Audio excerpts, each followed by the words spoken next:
Hello everyone, welcome back to another video from Gaming Basics. In today's episode, I'm going to be showing you how to delete your chess.com account. So without wasting much of our time, let's dive into the video. First of all, launch open the chess application from your app drawer and also make sure to log into your account. Once signed into the account, tap on the More button located at the bottom right hand corner. Now from the list, tap on Settings. Select the Account option under Settings menu and then at the bottom of the page, tap on this.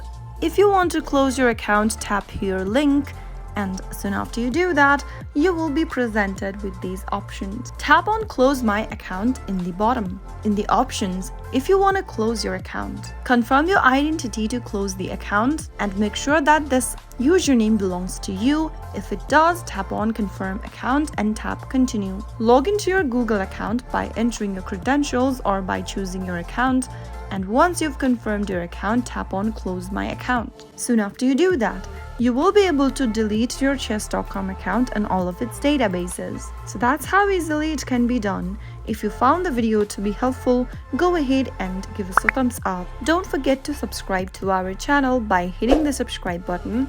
Also press on the bell icon so that you'll never miss another upcoming upload from us. I will see you again in the next video. Goodbye till then.